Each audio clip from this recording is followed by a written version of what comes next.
Hello and welcome to episode 57 of 15K Plus Random Movie Reviews, the podcast where we take a random movie from Metacritic's all-time movie list. This is Colin. And this is Niall. This is random number 618 in Metacritic's all-time movie list. It's The Shape of Water from 2017 or 2016, around about that time. Directed by Guillermo del Toro. Metascore of 87, user score of 7.0, runs for 2 hours and 3 minutes, had a budget of 19.5 to 20 mil, and it got a box office 196 million. So nice taking there. Them's good returns. Yeah. Written with Guillermo by Vanessa Taylor, who wrote a shitload of Game of Thrones episodes, and not the bad ones either in season 2 and 3. So she obviously has some good pedigree there. Yeah. It won 4 Oscars. It was a pretty successful movie. Best director, best picture, best music, and best production design. You can see how they won all of those. Yes. The nutshell summary is set against the backdrop of Cold War era America circa 1963 in the hidden high security government laboratory where she works. Lonely Eliza, or whatever. Yeah, Eliza. Sally Hawkins is trapped in a life of silence and isolation. Eliza's life is changed forever when she and co-worker Zelda, played by Octavia Spencer, discover a secret classified experiment. So getting straight into it, we get into a lovely little bubbly underwater intro, basically. It's beautifully shot, really is. It's just a flooded apartment. And straight away, there's a motif that runs through this entire movie, or for the vast majority of it. It's sort of a very high-hued green. And it's beautiful. Like it's just so well done. It's almost like a I can't remember the name of the director. The one Henry Sugar director fella. Damn it. Oh yeah. Of course, yes, Henry Sugar's director. Oh, it's eluding me completely. I should have Wes Anderson. Wes Anderson. God damn it! But it's very much like that. It's almost like it's on a set and it's intentionally pastel. Yeah, like it goes through the entire movie. Strickland eats green candy, the key lime pies, green lighting, green tiles, hyper green. Yeah, and I like green, and I like the motif. I like the theme throughout of green. It's quite nice. I'm not exactly sure. I did a bit of Googling to see if there was any particular reason for it, but I couldn't really find anything. I just think it was a design decision that he just stuck with. Yeah, no, it's a strong sort of visual, trail of breadcrumbs through the movie. I like the way he went into the car dealership and the guy said it's teal. Yeah, it's not green, it's teal. Teal. Yeah. So we get the narration at the start, which turns out to be the artist next door. He's very Giles. Giles. He's very Rockwell-esque with his style of painting. If you know that's that dude from. Yeah, Sam Rockwell. 50s. Very Sam Rockwell. Sam Rockwell. Yeah, I can't remember his first name, but it's not Sam. Rockwell? Don't know. Sure, why not? Yeah. I know what you mean. Yeah, the old school 50s advertisement painting style. Dude. Yeah, the dude. Yeah. The entire sort of feeling and vibe of the set design reminded me of BioShock 1. See, I had a bang of fallout off it. But because it's period piece, and it is that period. It is, the fighting the Ruskies on our home turf type feel about it. The future is here, but we're still in the 50s type thing. Where they're embracing the concept of nuclear war and all this sort of fun. It's very in at the moment, with the current Fallout TV series that's making a million people play Fallout 76 at any given time. It's amazing what a TV show will do. Well, a good TV show will do. If it had sucked ass, it wouldn't have been. He wouldn't have a million people playing. Yeah, it's probably like Borderlands might suck ass the movie and nobody will play it. No hope for that. I had no hope for Fallout, but same as actually. Here we are.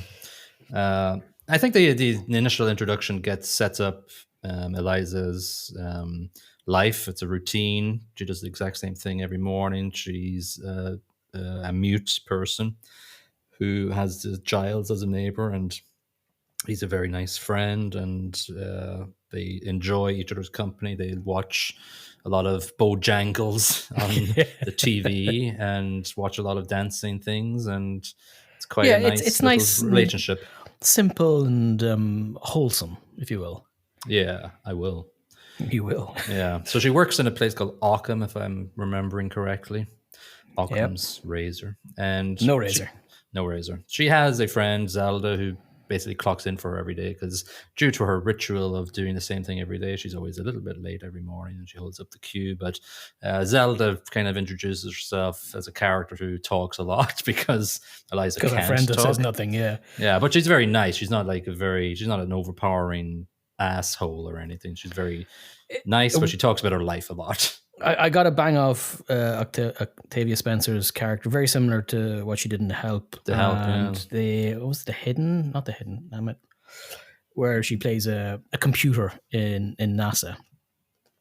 Very, very mouthy, but very competent.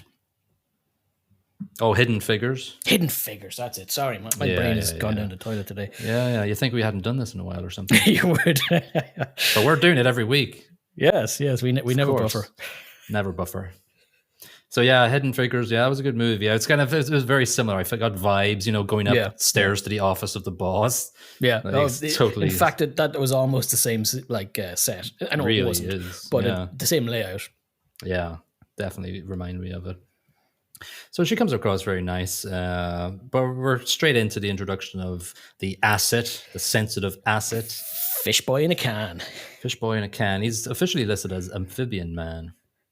Yeah, I just can't get past the similarities between him and Abe Sapien in both the Hellboy movies. The Hellboy movies, not the remake. Oh. He's played by Doug Jones, who played the dude in Pan's Labyrinth, same sort of and the dude in Hellboy 1 and 2. And all by our friend Del Toro. Yeah, and he's obviously Lieutenant or Captain Saru in Star Trek Discovery, which I gave one season and stopped watching. He was the only interesting bit about it, to be honest. It wasn't. Yeah, definitely was a good character, actually. That was the problem with Star Trek Discovery in the first season. None of the crew gave backstories. There was a couple of, we know everybody in Star Trek. Sorry, we're going to tangent on Star Trek, but I'll tell you why I hated the first season. It was, first of all, it was one story throughout the thing. I don't like that. But other than that, there was like a cyborg woman in the deck, and then two sassy ladies on the deck as well. And I didn't know anything about them after the first season. They didn't give any exposition on their backstory whatsoever. In the first season of The Orville, I knew everybody. Yeah, I found that. I know we're on a massive tangent, but I found the same. I continued with it for another couple of seasons and did backstory a little bit. It was too late though. They really didn't need to build them up early.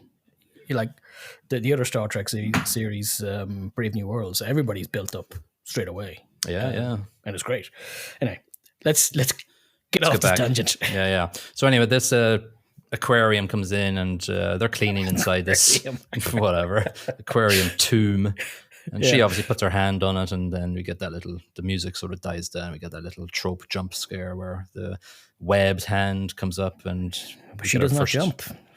No, it's interesting, her, take on a alien creature, basically. It's interesting that she was never scared of it when she first saw it. Yes. Now I have my theories on that, but I won't talk about them now. Okay. Well, she obviously has a connection with it because they're alone in the world, and amphibian man doesn't care that she doesn't talk, and that doesn't really explain why she liked or was not scared of him when the first time she saw him. Fish boy, yeah. Fish boy. Anyway, that's the first thing. She again goes with Artis to the key lime pie place where. So, what's his name again? Giles, very well played, nice character. He's obviously gay, and so he kind of fancies the younger sort of counter boy in the young man. Yeah, so, he fancies the pie boy, as I've got him written down. Pie boy, yeah, yeah, and the pie is terrible, and it looks radioactive, but it's effectively glowing. Yeah. I really want one of those posters that has the pie boy poster. Yeah, it's kind of cool. They go back, and then he opens the fridge at home, and he's got a fridge full of key lime pie. So he's obviously been going constantly and trying to get with him. Doesn't need any of it because it's muck, but he needs an excuse to go talk to Pie Boy. Yeah. So it's then, we get to see a little routine, and Ockham is quite. This is when I sort of said, yeah, there's a lot of green in this movie after the key lime pie scene. They're cleaning the toilets one day, and Strickland, the guy who brought the acid in, comes in and just plonks his cattle prod down in the bathroom, and sort of he has this sort of menacing sort of conversation with them, just a bit weird as well. Like he pees at the urinal with his hands on his hips, and it's just two girls are sitting there going, right, that's not freaking weird, you big freaking weirdo. Yeah, weird. Yeah, he leaves a little bit of blood, fishman's blood on the counter, and it sort of drips into the sink sort of unnaturally. Yes, almost like it wanted to find its way back to Fishman. Maybe. Anyway, Strickland gets fucked in the next scene. Revenge for cattle prod, I think. Yeah, he's missing a couple of digits. Yeah, I wrote clean up in aisle 1. yeah. In the fresh food and seafood aisle. Seafood aisle, yeah. Yeah, that would have been funnier actually. Thanks. Yeah, so they're called in. Hey, clean this up. And so she first sees him, first meets him, basically, like quite sort of through the tube, through the looking glass. Yeah. It's a fleeting meeting, but she's not scared at all, and he's curious, but also a bit scared of her. Yeah. Well, he just got beat up by a cattle prod and stuff. Wuss. What a wuss. What a wuss. You wouldn't think like he could regenerate himself with all the torture, But yeah, we find out that he can later on. But obviously he can still feel pain.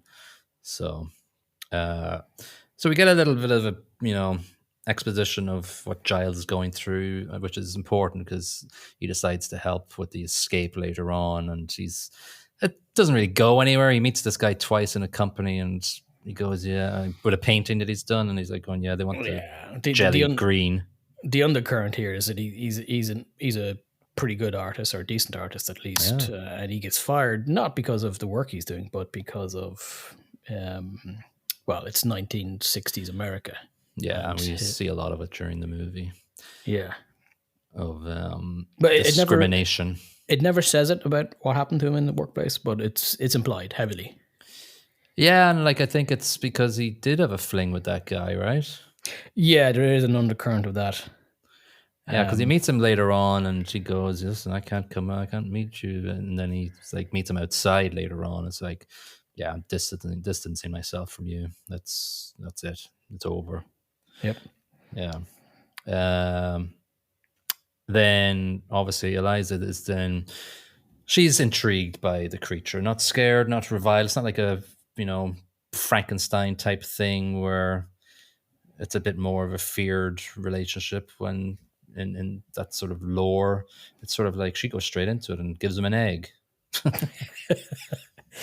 Yeah, listen, she's not scared at all. So she's like, yeah, this guy's interesting. I'll give him an egg. That's what I always do when I fancy somebody. Yeah, that's and so it's it wasn't even a Kinder egg; it was just a normal egg, no gift inside.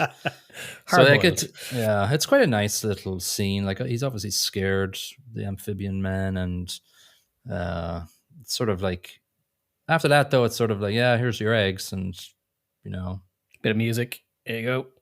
Yeah, that's the next scene. It's quite nice. But in between this scene, we have a little scene where Mr. IP, hands on elbows, is questioning Zelda and Elisa.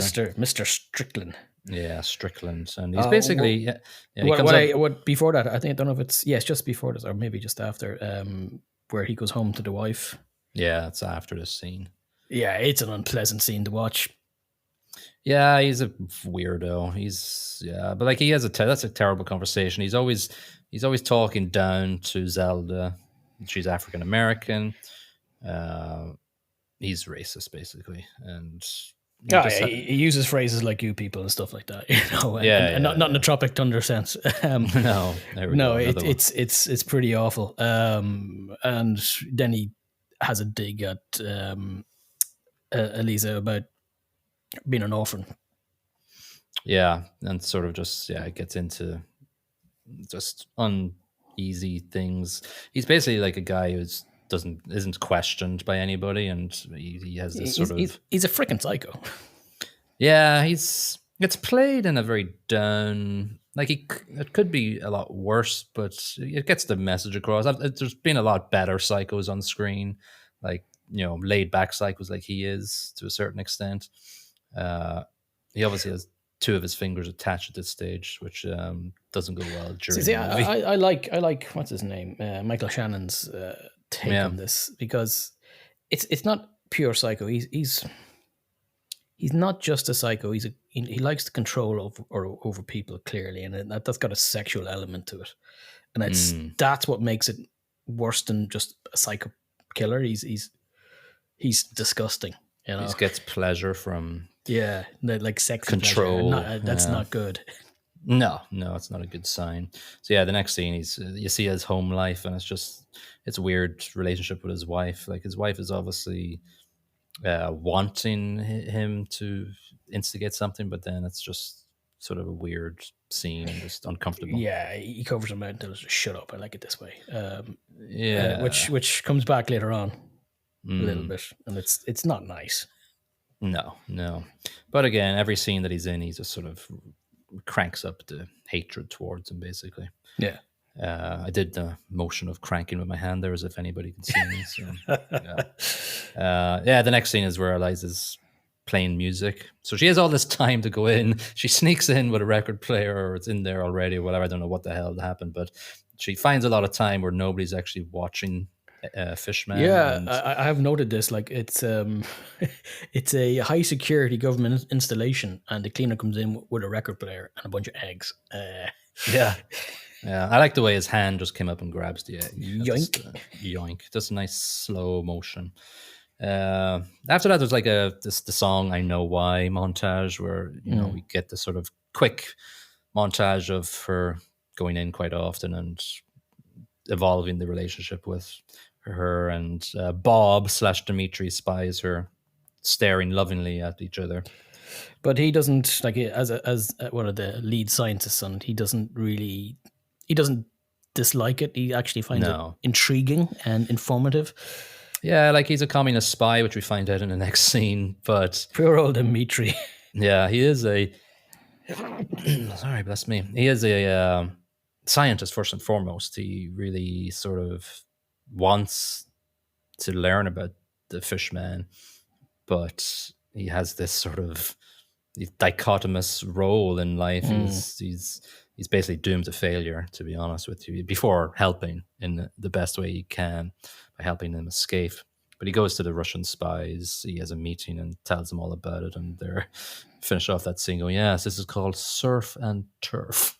And you see a tank of lobsters in the background. I thought it was quite a clever sort of connection. And to it showed Fishman. how much the Russians gave a damn about any sort of scientific endeavors, or the fact that he just said, by the way, this guy's sentient. He feels, he has emotions, and he's quite intelligent. Yeah. And they're like, yeah, whatever. Yeah. We have another horrible scene here with Strickland, where he's just basically torturing a fish boy with the cattle prod. It's very not nice. Not if you're a fish boy. Not if you're a fish boy. I just kind of copped on. It's a fish stick. Do you like fish sticks? Yeah. Have this. Zap. No, he does not like fish sticks. She's actually in the room at this point, so again she's lurking in the background where she should not be. And she gets spotted again by Bob / Dimitri. Yeah.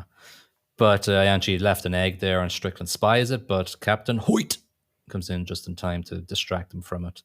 And so Hoyt again, he's your arch generic, typical lieutenant or general, sorry. Who basically says, crack it open, let's go.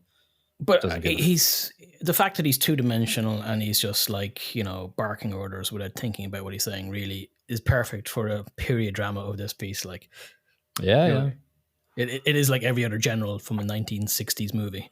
Yeah. Yeah, and like we really don't need to evolve his character a lot because he not at doesn't all. do anything. He's the guy. He comes in and he cranks up the pressure a bit with Strickland later on as well. So Cranks up the Strickland pressure. Yeah, he does. Yeah, so he's a tool for cranking up the pressure. he is a tool. Yeah, He is a tool. Yeah. So we have a quite a powerful scene where Eliza's with Giles and trying to tell him, it's her connection with the I seaman. like Fish Boy. I like fish boy. I like fish sticks, literally. Yeah, but she's gonna go, listen, just say what I'm signing. You're not you're not copying on exactly what I'm. No, you're summarizing the sign that I'm doing to you. Just really just sign each word I'm doing. So again, in Giles's defense at this point, though, his life's kind of circling the drain, and he's got feck all to live for. His job's in the toilet. He fancies Pie Boy, but clearly he can't say anything to Pie Boy yet. And that's all he cares about right now, trying to get his job fixed and his love life fixed. Yeah, like she's going, listen, I need to get him out of there. It's terrible. And he's going, I can't help you. It's like ridiculous. I'm going now with my green pie or jelly on this poster. And this is when he's waiting outside. The guy comes out and goes, listen, I can't meet up with you. This isn't going to happen. And then like that's one fuck up for him. And then he goes straight to the pie man, having a nice conversation with him, and he leans over and touches his hand, and he goes, "What the hell are you doing?" Well, and then like the black couple comes in, and then you get to see Pie Boy's real character. You guys can't sit in here. That's not for you. Get out. Yeah.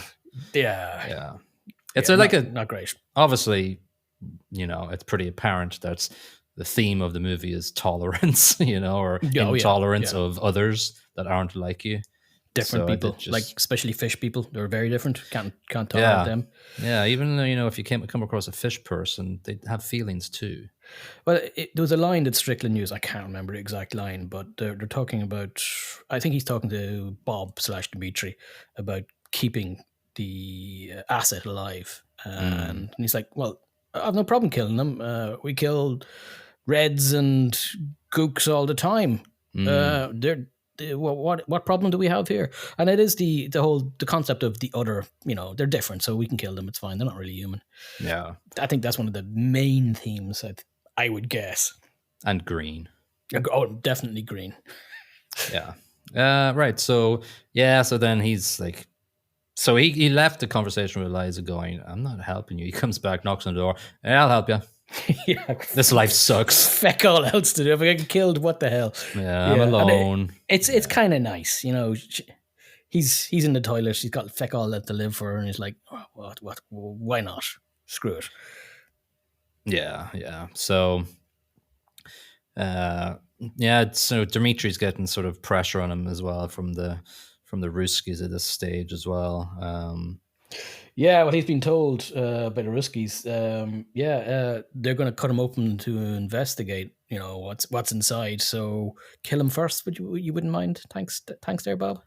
Yeah, he's given all these things, like whatever, the syringe full of stuff and a little timer thing that knocks out the lights and electricity for 10 minutes. Yeah, some sort of Israeli-based device. I can't remember what they call it. An Israeli popper. Yeah. Yeah, I wouldn't be surprised if that exists in the world. He says something about later on. Strickland says Russians hate the Jews but can't stay away from their gadgets or something. Yeah. Such an interesting sort of sentence to say, but in the context of what year it is and everything. Oh yeah. Yeah, this is when Strickland buys his car as well. It's like teal. Teal Caddy. It is a nice car, in fairness. It is a nice car. It's got fancy gear, like electric windows. Ooh. Yeah. So, so we have a planning montage now, basically, the escape montage now, pretty much. Yeah. Where Giles is using his skills to great effect, coming up with fake ID and painting the van with the laundry company's motif on the side. It's bloody ID smudges. It does, because he changed his age after Eliza said, "No, you're not 50, you're 54." Yeah. So that's a whole planning montage. Basically, the gist of it is she uses a laundry cart to get him out, and switches the camera around, and Giles is nearly caught by the security guard, but Dimitri comes up with a syringe and kills him, I guess. Dimitri completely saves the day because using the Israeli popper to blow the fuse box and turn out the lights saves them completely. Otherwise, they're all toast. And he kills the guard. Yeah, which is pretty drastic, but pretty full on. It's so weird. Like if you want to, the weak point of the plot is that all three. So Zelda pops up as well, which sort of helps by pushing the cart a little bit, but that's about it. But she was looking after Eliza, wondering where the hell she was.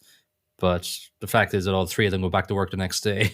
Not one camera picks up any sort of weird movement by them, which is sort of interesting and sort of weak in a way. I guess it's weak, but it doesn't really affect it. Really, it doesn't really affect it, and it kind of makes sense. Go into work the next day, otherwise you're the first suspect. Yeah, who's not in today? Dimitri. I mean Bob. Dimitri, not here. What a strange accent you have. I mean, gee whiz, I'm not in today. That's again a part of our comedy movie that we'll make. That's another scene. So they escape. Puts smashing the caddy on the way out the door. Yeah, smashes Strickland's car on the way out. I think he was more upset about that. Teal. I think he was upset about that. Like, he was upset about the fishman, obviously, but that's more about his reputation. But the car meant something to him. Yes, more than the person, more than the human being. I'm driving a caddy. Yeah, and all the young people were honking at him too. So he was thinking he was cool with his manky fingers. Yeah. Anyway, they're called in the next day or whatever, but he doesn't really get anywhere apart from Eliza signing "fuck you" to him. That was kind of cool. No, she's saying thank you. Yeah. So at this point, Fishman's in the bath in her apartment, chilling out with some green shit and salt. Yeah, that's how you keep a fish boy alive. Green shit and salt. Giles is sketching stuff of him and falls asleep. Oh, mistakes were made. Yeah. He wasn't that mad at him biting his cat's head off. He's a reasonably smart man, Giles. He knows that he bit the head off the cat without understanding what the bloody cat was. True. But he didn't really... He was like, no, the cat's head is gone. Right, he did shout at him briefly, and then... Oi! Stop eating the cat, you fecker. Yeah, and Seaman scratches him on the way out. So, like, Seaman. Fishman. I do have him as Seaman on my notes. Seaman, yeah. Okay, that's because Western Fish Boy. Because I think there's Pie Man. There is, yeah. Seaman. Okay. Yeah. Can't watch this movie again now. No. I do have a note. I do have a note that says Eliza's connection with Seaman. What's so funny about that? Nothing whatsoever. No. Very good. Anyway, he runs out. He runs away, and Eliza finds him in the cinema, which is quite a nice shot of this lone fishman standing in front of a big cinema screen. It's kind of nicely designed. It is very, very good. Too much of Doug Jones's backside, but you know. Well, yeah, that's what you're gonna get. He's not wearing shorts. No. But he heads back and he's petting the other cats in the next scene, so all is well. I don't know how Eliza told him, cat, not food. That's pretty much. He's not egg. Cat, not egg. Not egg. Well, it is protein though, and that's what they said. You have to give him protein. Yeah. Protein, so and it is protein. Salty water. Yeah. She has a nice. There's a nice designed scene where she goes to work the next day, and the rain drops on the window, or sort of dancing and twirling and stuff. I don't know if this is intentional, but I think it might be. But it's the only time in the movie where she wears anything other than green. She's wearing red now. Oh, well done. Good spot. Thank you. So I'm guessing it's changed her mood at least anyway. Yeah, because she's coming in actually I can't remember which, probably not this scene, but maybe it's a few scenes later. Two scenes later. where they get jiggy. Yeah. Some trans species thing has happened, and she comes in smiling a lot the next day. So these scenes are sort of, they kind of meld together in a sense of her relationship with Fishman evolving, and obviously the connection with him. And he's got these special powers as well, because he healed Giles's cut very quickly and gave him some hair on his head. Back. Yeah, where can I find a fish boy? Yeah, I want to hang out. Or a semen.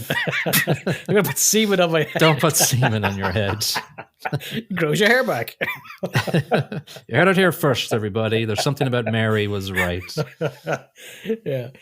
Okay, sorry. Yeah. Anyway, Bob gets a visit from the Ruskies, and he thought he was going to get whacked off semen. Jesus Christ. There's a motif here. There is a motif. Anyway, but he has a knife behind his back and everything. It's really kind of... He was ready to go. You know, he's ready to go. But then the next scene, or the next time he gets called by the Ruskies, he's not prepared at all. And they kill him. Yeah, I think he assumed that they didn't kill him in his apartment, that they were like, okay, they're actually going to get me sent home to Russia, which is fine. But no. No, you don't. Yeah, he hadn't a hope in hell. No. Strickland at this stage is going nuts. He's like, you know, his fingers have gone black and they smell bad. Because they tried to put them back on, but no. But they had mustard on them. Yeah. Yeah, it doesn't help. She popped them into a brown lunch bag when she found them, Eliza. It's a kind of famous flooding bathroom scene happens where they get jiggy with the interspecies stuff. But soon after that, he's a bit sick, Fishman. He needs to get back to the he's coughing up blood is probably not a good sign. No. General Hoyt comes back as the ultimatum tool in the script and goes, "Yo, you've got 36 hours. Crank it up on Strickland just a little bit more." Yeah. So she's at the dinner table, and there's a nice production scene where spotlight goes on her, turns black and white, and she does a little dancing scene with "You'll Never Know Again." You know the movie that scene is from? I don't. Is it like a Ginger Rogers thing? Oh, bang on! Ginger Rogers, Fred Astaire, Follow the Feet. Is the background anyway? The music's something else. Yeah, I Shazammed the music, and it's like Glenn Miller Orchestra. I had the original, I think, of You'll Never Know. At this point, Strickland is tailing Bob, and Bob gets the call by the Ruskies to head on. That was quite funny, where he says to his colleague, "Get out of the car. It's my car. Get the fuck out of his car." Yeah. So Bob meets up with the Ruskies and gets shot quite quickly, but then Strickland shoots the Ruskies and headshot. Boom. Yeah, a couple of times, and then hooks Bob through the gunshot in his cheek. Oh yeah, that one's gonna hurt. Yeah. So he basically tortures Bob, and then Bob's line is, "No names, no ranks, they just clean."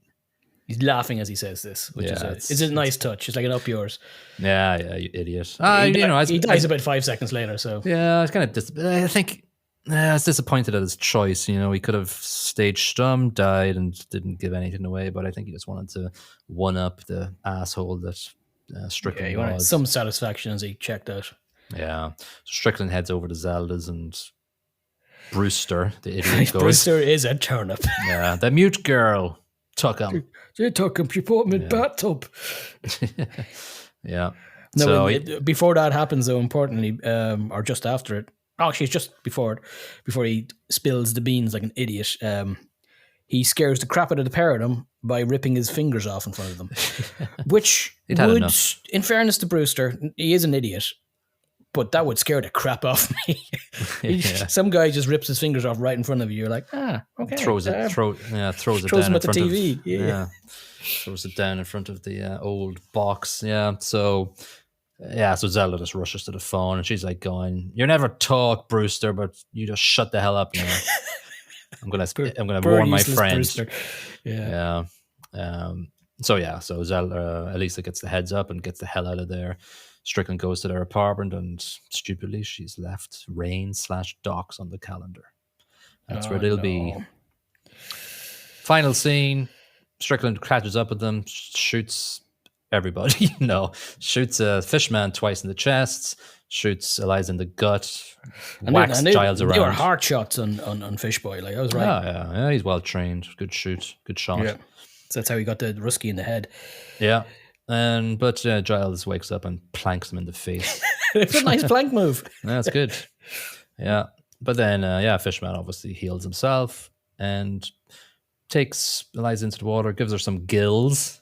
You know, have your gills back. This is where I'm going to stick with this theory because she was found at the side of a river. True. According to her backstory. And True. No parents. With True. scarring on her necks where gills would be if she was a fish girl. So my theory is she's a fish girl. And she always was. And she was mute because she's a fish girl. That's a very good theory and makes sense. And that's why she was not scared of Fish Boy. That's good lore. I'm going to stick with it. That's my theory on it. I think that's a good idea, actually. I think that's, and probably people are going, yeah, you idiots, that's what it is. Yeah. I think I'm smart for figuring it out. That's all. Yeah, no, that makes sense. The gill cuts are too, and I was thinking, how did you just make an entire breathing system? Yeah, with waving your hand at it. Nah, I think he just healed her gills. And they're, they're uniform on both sides, which would have been weird scarring. True. Yeah. So obviously before this, he slashes Strickland's throat with his claw. Before just after Strickland goes, yeah, oh shit, you are a god. Yeah, he says, fuck, you are a god. Oh, say fuck, you are a god. Yes, I got it wrong. But and then slice. Done. Then Zelda shows up with the cops, and so they all live happily after. Giles probably hopefully gets on to be a successful artist, and Zelda divorces Brewster. No, it's fine. They're happy. They probably have miserable lives after this in jail. Maybe, yeah. Yeah, Strickland's dead on the ground. It was a fish, man. Yeah, sir. In the back of the paddy wagon. Then we go. We heard it all before. Yeah, I don't know why they would. A gay guy and a black girl in 1960s America. Oh, Jesus Christ. With a dead agent in front of them. They're toast. Oh, no. Yeah, that's not good. Yeah. That is not good. So that's the Shape of Water. Yeah. The Observer, Rex Reed, gave it 25 out of 100. Harsh. Quite harsh. He says, the more I try to find some kind of justifiable meaning and relevance, the more I find The Shape of Water a loopy, lunkheaded load of drivel. Not as stupid and pointless as that other critically overrated piece of junk, Get Out, but determined to go down trying. I call this one Maudie Meets the Creature from the Black Lagoon. You're not funny, Rex. Sorry. Well, in fairness, the creature was based on the creature from the Black Lagoon. Oh, there you go. By Guillermo del Toro. He's seen the movie when he was 6, I think he said. And he was annoyed that all these creature features were the monster never gets the girl. Well, he wanted to change it. Oh, good for him. IndieWire gave it 100. Not only is The Shape of Water one of Del Toro's most stunningly successful works, it's also a powerful vision of a creative master feeling totally joyously free. Yeah, I would agree with him on that because it is very creative and he's just let loose on it. He began working this apparently in 2011 and he's just working on it in the background. And because he was the original, he did direct Pacific Rim 1, which I kind of enjoyed in its real shittiness. And he was pegged for 2 as well. But he turned it down to direct this instead. And I think that was a fantastically good idea because Pacific Rim 2 was horse shit. I didn't watch either one of them. So it's lost on me. I like Pan's Labyrinth, Guillermo del Toro's one. I have not seen it. And I don't understand why I haven't. Because I like Del Toro's work. I love his visuals. Right. Of course. Everything he does is quite creative. Okay, so plot. Go ahead, you give yours. I think this is the weakest part of the movie, of a very strong movie, in my opinion. But the plot's, it's nothing new. Let's be honest. It's a creature feature where somebody falls in love with the creature. Mm-hmm. It is a remake of 1960s B movie style stuff. It's well done. It's not bad. I give it 3.5. It's a good story. It's got some nice spins and nice twists, but at the end of the day, it's nothing new. Yeah, I gave it 3.25. I think it's good. Yeah, nothing crazy good, but good all the same. Yeah. Acting, I gave the same 3.25. I thought everybody did a good job, and I was pleasantly surprised. See, I upped the acting a bit. I really liked what's her name, Hawkins, Sally Hawkins in this, and I enjoyed Michael Shannon's creepy pervertiness, and Doug Jones, his physical presence on screen is very good. What else could I say about the acting?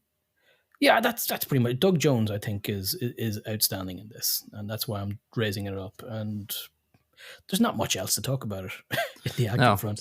So you're putting it up to 4. I'm bringing it up to 4. Yeah, not bad. I like the soundtrack. I'm giving 3.5. I thought it was quite whimsical, if I could use that word liberally.